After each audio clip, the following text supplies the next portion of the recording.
ભાજપના કાર્યકર્તા દ્વારા ભાજપનો વિરોધ ભાવનગર એવી સ્કૂલ ખાતે ભારતીય જનતા પાર્ટીનો સભાનો કાર્યક્રમ ચાલુ હતો ત્યારે ભાજપના ક્ષત્રિય સમાજના કાર્યકર્તાઓએ જાહેરમાં રાજીનામા આપી કાળા વાવટા ફરકાવી ભાજપ વિરોધ સૂત્રોચ્ચાર કર્યા। પોલીસ દ્વારા ભાજપના કાર્યકર્તાઓની અટકાયત કરી મામલો થાળે પાડ્યો હતો। અનવર લક્ષ્મીધર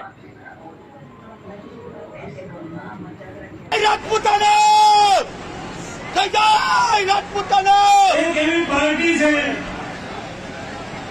જે પાર્ટીના કાર્યકર્તા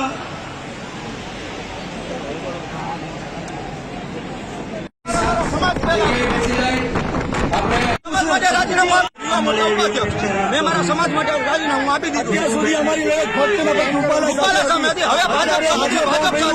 સંપૂર્ણ ભારતમાં અમે ભાજપમાં અચ્છા, સમાજના આજ અહીંયા જે ફોર્મ ભરવાની તમારા સમાજના જ આગેવાનો ભાજપના આગેવાનો પણ અહીંયા સભામાં જોડાયા છે, શું કહેશો એના વિશે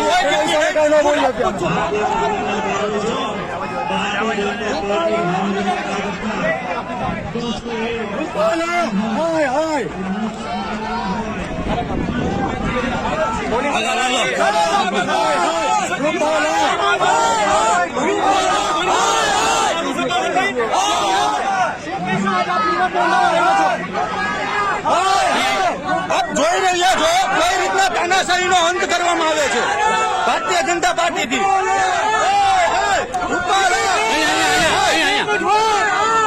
અમે આ દેશ માટે ધડ માથા બંધ દીધા છે, એટલે આનાથી કઈ નહીં ફેર પડી શકે। ગમેલું તંત્ર સામે આવશે, અમારી લડત ચાલુ રહેશે ને આવનારા સમયમાં લોકશાહી ઢબે ઉગ્ર વિરોધ થશે। ગામો ગામ અમે જશું। ક્ષત્રિય સમાજ આજીવન। રાજદીપસિંહભાઈ, આપ કહી રહ્યા છો ઉગ્ર આંદોલન કરીશું જો ટિકિટ આજે ફોર્મ ભરી દીધું છે, હવે ટિકિટ રદ નહીં થાય તો શું કહેશો? સમય જવાબ દે છે, સમય જવાબ દે છે।